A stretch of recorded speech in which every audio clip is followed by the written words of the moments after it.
Who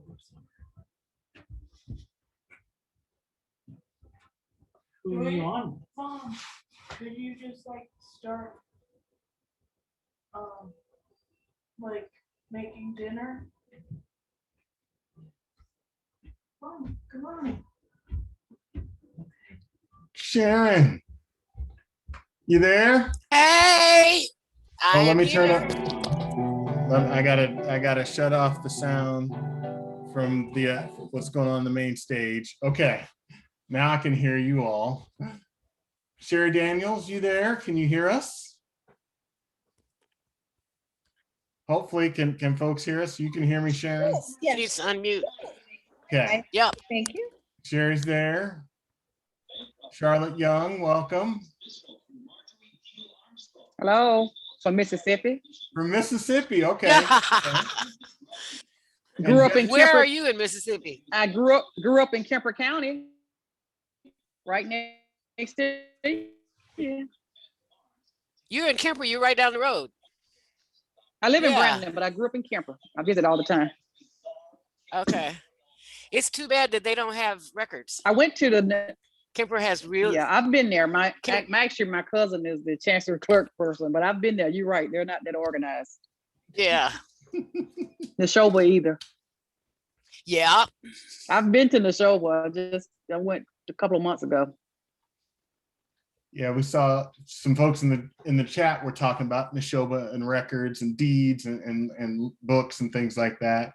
Thank you all for joining us. This was kind of an experiment that I wanted to do because we can't be in person. And RootsTech Connect is all about connecting. And so I just thought, what if I just got people to chat live during her premiere? It's at a good time for us here in the US. And what if we jumped on Zoom to just have, 15, 20 minutes to just let you ask questions or expand on what she had to say. I'd love just to hear from all of you. If you could put in the chat where you're from, so I'll remember, maybe call you out or what have you. And if you could use the reactions to like raise your hand or give me a thumbs up or something if you want to talk. That way we're not so much talking over each other during this. So Sharon, thank you for making yourself available. I know I didn't get a hold of you until a little bit later in the day, but and I had not seen our interview until tonight. I'm sitting in my basement. That's why I have a virtual background of RootsTech. I know. It looks kind of weird. It was really. Sorry, I'm in the virtual world and like my arm cuts out from time to time and stuff like that. But I'm in my basement watching and put it up on our big screen and had my family around and had some of my daughters commenting as well as my wife adding a little commentary in the chat. But I just wanted to, how do you think it went, first of all, to you? What did you think people got out of it, Sharon, out of this? Yes. Well, first, I found it really interesting because I hadn't seen it before either. And I write a lot better than I talk. So that was, it's like I have too many hmms and incredibles and, but it is what it is. I got my point across, so that is good. So I thought it went well. And I think that a lot of it had to do with you're asking some really good questions because they were really very thoughtful. And so that helped a lot in making that conversation work. Good. Well, I'm glad you found the questions helpful. Highlights, those of you who watched this premiere, come on, feel free to raise your hand and just let us know what you liked, what were some of the things that stuck out to you as you watched it this evening. Anyone dare to raise their hand or come off mute? I guess there's us, we're a limited group, so you can come off mute if you'd like to talk.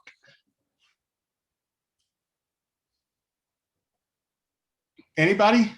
Everybody. Oh, there we go, Jesse. Hi. And Jesse's coming from Pennsylvania. Where in Pennsylvania? My name is Jesse. I'm from Pennsylvania. Yeah. I'm about 40 minutes outside of Philadelphia to the west of Philly. Okay. So I'm on the eastern side of the state, close to New Jersey. And I think that the topics that Miss Sharon covered in the interview were very timely for me, because I actually just got a whole chunk of family group sheets from my grandma today. And my grandma had recently found out that someone on her side of the family, she's actually from Minnesota, but someone from her side of the family had moved to the South to fight for the Confederacy during the Civil War.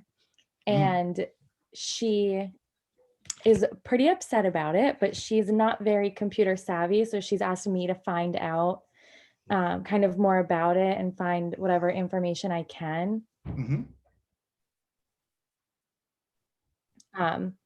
So even just between her and I right now, we're having some of those conversations about how does that change her perspective of her ancestors that she has in her family? And does that change what she thinks, like her own family story that she's constructed so far? And she just turned 86 on February 3rd. So 3 weeks ago, she just turned 86 years old. So for her, she's still finding out new information and secrets really from her family, even at 86 years old. You know, the stories are never finished being told. So this is a good time where I can hear about this trip and kind of take some things back to her the next time that we talk about it, and talk more about how do we deal with this information internally with ourselves and with other people in our family, and then how do we choose to kind of acknowledge it going forward? Because I think that if you just pretend it didn't happen, that's worse, because we have to face the reality of what our families did in the past and kind of bring that to light. So that was the big takeaway for me. Getting it out in the open. I think, Sharon, you were, saying we had to deal with this. We can't, we got the narrative that we've always had from our family may not be truth. And so we've got to deal and hit it head on, raw, unfiltered, just go do the hard work. Right. I think that was one of the key things I took. Yeah, and I mean, it is a truism to say that the truth is the light. So you really do have to confront it. You really have to face it. And I think that we are at a point, our society, there are so many hidden things about our society and how we got to be where we are, why racism is so rampant, why people can continue to be so divisive and so angry and so ugly with each other. And I think that the construction has been set up so that largely white people don't have to deal with it. They can be in a denial because so much of the information used to be there was nothing about slavery in the history book. So, and that white people did all of the great things in the world. And so there's never an accounting, there's never a confrontation with that truth. And that's a shame, because our problems will never be solved until everybody gets in the game. And especially white people, because I think we're really at a point now, it is not Black people's job to heal white people, that they have to do things on their own, like Jessie is doing to, help her family uncover their history. And it is amazing. I cannot exactly explain how this process works, but there's like this moment of enlightenment where it's like, wow, because you understand so much about yourself and about our society and about other people. And if you are a good thinking, good-hearted person, you can't help but come away with that knowledge as something that makes you a better human being. Amen. You look at this. All these heads nodded at the same time. I love it. I love it. She's speaking truth. I saw some people in the chat preach, amen, all kind of stuff. Sharon, love it, love it, love it. And I know Stephanie, I don't know if you can come off mute, but she put in the chat just opening the conversation up and realizing that everyone finds this such an important conversation that's hard to have, but still needs to happen, right? Like we got to talk about this stuff. If we want to move past it, we've got to deal with it, right? We've got to, and we've got to come and like I like what you said. We can't be responsible for each other, and how we all have to put in the work ourselves. Any other thoughts or impressions? Stephanie, you shaking your head. If you want to come off mute, that's totally fine. Okay, I'm going to go up to Shinley. Is that right? Shinley? Okay. Shinley, why don't you come off mute and tell us and ask your question. Where are you coming from, by the way? I'm sorry if I missed you already putting that in the chat. I'm in Utah right now. Okay. How close to daybreak? Utah, so to daybreak. Not close. I don't know where daybreak is. Okay. If you don't, I'm in South Jordan, so. Oh, okay. Anyway, okay, Shinley, go ahead. What's your question for Sharon? So Sharon, I loved what you shared. How important it is to embrace understanding, compassion, and change. And I work a lot with children and youth. And my question is, how would you address this topic with children and youth?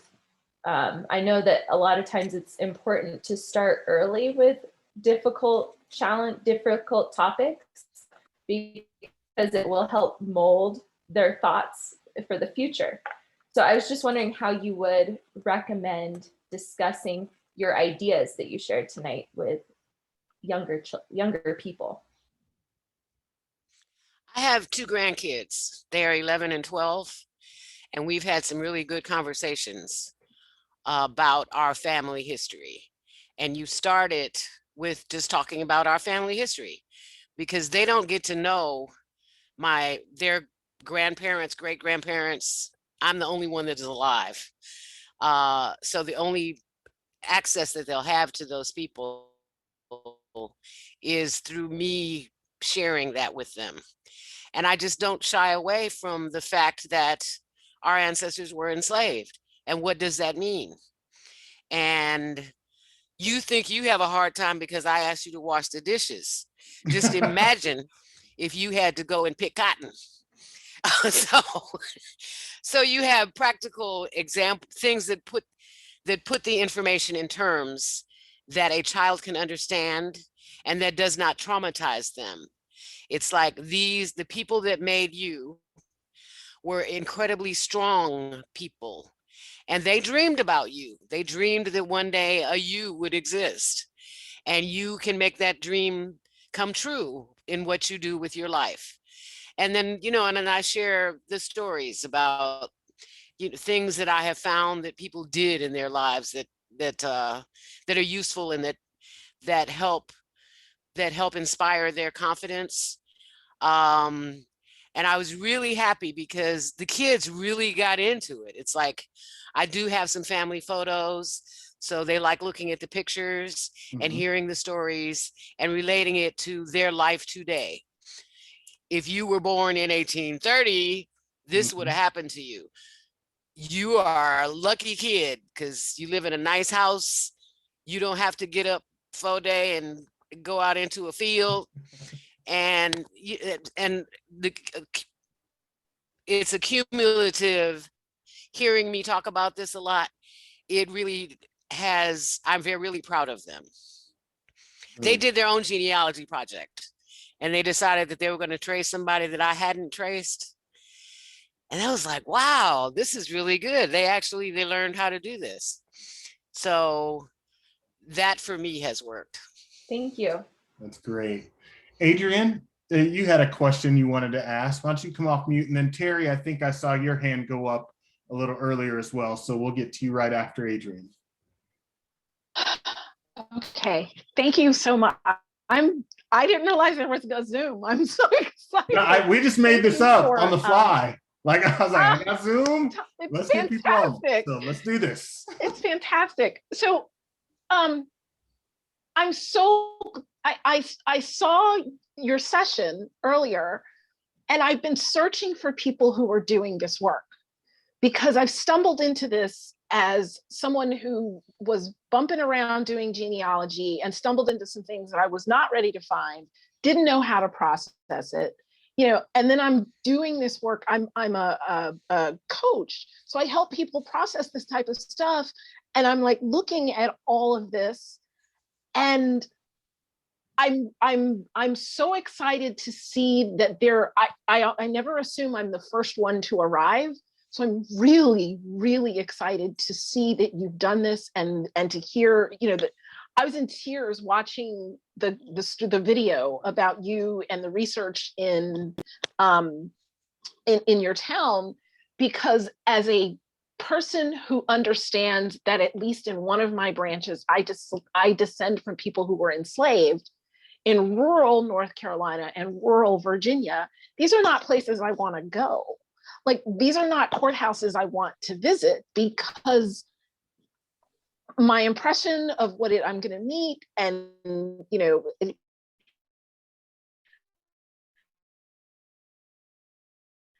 and so I'm rambling here. I want to see a movement of people, both Black and white, and whatever you believe your heritage to be, doing this research, because I think part of with what's happening in the day in this moment, sorry, is because we don't understand who we are. And so the work that you're doing to help people understand who they are is bringing us to the realization that our stories are way more complicated than we've been told. And it's creating a space where we can then begin wrestle with these awful things that we've been doing to each other. And like, I'm searching for how to be a part of that work. And so I would really love to not only learn more about what you're doing, but also see where I fit into the work that's happening. Because for the past year and a half, I'm telling people, like, I did a TED Talk, you know, trying to get people to do their genealogy, because I want them to start stumbling through these conversations. Like, this is the most important thing that we can be doing in our lives, is to understand who we are and teach our children and our children's children to do that. So I'm applauding the work that you're doing. I'm rambling because I'm so full, and I'm excited to have found you and to know that you have been doing this work. You know, you talked about Roots, and I'm like, we all have our story about what Roots did to us. And I just, so I guess it's a ramble more than a question, but I saw you posted that information. I'm looking up your book and all of that. I just wanted to express my thanks. And I pulled up your website and I emailed you, and I was like, I want to talk to you. So I'm hoping that we have time to connect after this. Yeah, we will. And it will be interesting to you. Coming to the Table is a group that I am very actively involved with. It is a group that is people who are descendants of slaveholders, and they want to link with people who are descendants of those who were enslaved. And ideally, there's a personal connection. It's like my ancestor enslaved your ancestor. So it can be very personal. And one of the things that I have done with several of the members of Coming to the Table is help them do their research so that they can meet living descendants. And there have been some profound conversations and relationships that have come out of that. Yeah. Because there are instances where the white person will find the Black person, and the Black person really doesn't want to talk because it's like the pain is still there. And they have to work through that, and they work through it together, like Tom and I did with the book. Yeah. So those have become in many, I can only think of one that did not work out of hundreds of them. So that didn't work out yet. Exactly. Yeah, there we go. Yeah. Because there was one recently where the person just totally dropped out of communication and would not communicate. And I did the intervention, which is like, okay, well, you can talk to me. You don't have to talk to the descendant of the enslaver. And we're working our way through that. Wow. Well, several people have asked about the book, where they can get the book. So I put a link in the chat, and you've also put a link to coming to the table and the work that you're doing there. So you all can join her there. Terry, I'll go ahead. I don't want to keep you too long, and this is a short Zoom. So Terry, I'll let you ask your question. And there's another question in the chat, and then we'll kind of wrap things up for tonight.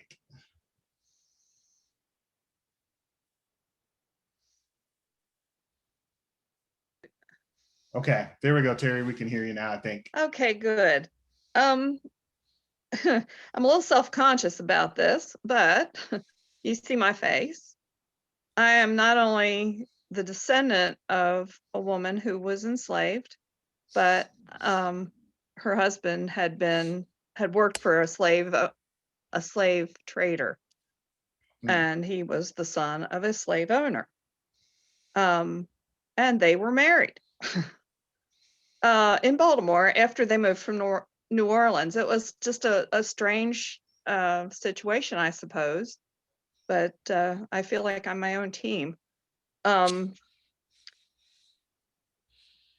I found out that my second great grandmother had been born as enslaved, it was really kind of a surprise, because that piece of information had never been shared with us throughout the history of our family. She was very fair, and when she married my second great grandfather, and they had moved away from the situation where she was known to be the descendant of slaves, to another city and raised their family there. This has been a real kind of an adjustment for me, and it was not a hard adjustment, but it was like a different kind of, my perspective changed. I guess that's the best thing to say about it. And it's, I've shared this with family, and there have been a variety of reactions, but when it comes to my grandchildren, I'm very frank with them. I say, we come from a lot of different people, and I want you to know that one of the ladies that is in this picture was born not free. Her father was technically her owner. And they're only, the oldest is 7. So we don't go too much beyond that, but she understands it, I think. I'm really interested in this entire thing. And then another aspect of that is that in my research, when I didn't realize that there was anything such as a slave schedule in the census. And I got to it, and I was like, wait, what? There's no names. I'm appalled at this, and have been. But I know there are names in wills and in other documents, and I think those need to be out there. I think that might be something I can do to reconcile or reconcile. Amen. Please, Terry, please. Many of you probably don't know me, but I work actually for Family Search. That's why I have my RootsTech clothing on and stuff like that. And I've got the virtual background. And I work specifically on African heritage initiatives. That's where Sharon and I have been working together on this initiative called Reclaiming Our African Roots, or ROAR. And one of the things we're going to focus on is wills, deeds, and probates, getting those digitized, indexed, and available so that we can pull and extract from them the names of those enslaved people who are listed in those inventories and things like that. So Terry, you bring up a very good point. We all have a part that we can do. I think that's what you said, the 1 + 1 + 1 + 1, Sharon, is what you said. Like although we may want to do a global thing, and I know Adrian's, talking about the work that she's trying to do. I think you even put your TED Talk in here. So if people want to know a little bit more about what you're doing, Adrian, and feel free, this is a good form to share this Zoom. It will be shutting down, so you'll have to save the chat for yourself if you want to grab those links, or we can go back into Sharon's. We can go back into Sharon's chat room, and you can add those links there too. And we can continue the conversation in chat there. But you know, all of us need to do the work. Sharon, any last things that you would want to share with this group who was so gracious to come on after your premiere and hear from you? Any last wise words? You have so many wise words. Those wise words are in the book down there at the table, which is available. Yeah, and like I said, I write better than I talk. I think that being in this awful time where we're experiencing this pandemic, it is time that we can put to good use by doing the research. And it's a good thing that Family Search is available to us, because you can sit up all night and you don't have to have any other people around you, and you can just look until your heart's content. So I think that's really useful. And I think instead of looking at it as a dark time, I think a lot of people are becoming very introspective. So I see people wanting to change, because there's something about being socially isolated that makes you want to engage in a better way with other people. So I'm really very hopeful that we will emerge from the pandemic and there'll be a whole lot more people who are interested in social justice and who are interested in changing the paradigm and healing that harm that we've inherited. So that's just my hope, and we'll see what happens. Because what don't kill you, it makes you stronger. That's right. Okay, with those words, we'll leave the Zoom tonight. Thank you all for coming and joining us afterwards. Many of you put some comments in the chat. Appreciate that. Come back to RootsTech into the chat room. Since we have that class established, you'll have access to it afterwards. And be sure to take care of the content. She talked about FamilySearch.org being open 24 hours. You can research to your heart's content in your pajamas. But RootsTech is also going 24 hours. And so the main stage is going with more classes, and there are more sessions than you could possibly consume in 3 days. And so that's why we're making it available to you after the conference. You've got 2 other sessions. Okay, wait, I have correct? one very last thing to say. Yes, plug your Karen session. Royal. Karen Harper Royal. Royal. And there's another person, Neshoba, Charlotte Young. Take my email address, smorgan@ourbblackancestry.com, and you can email me.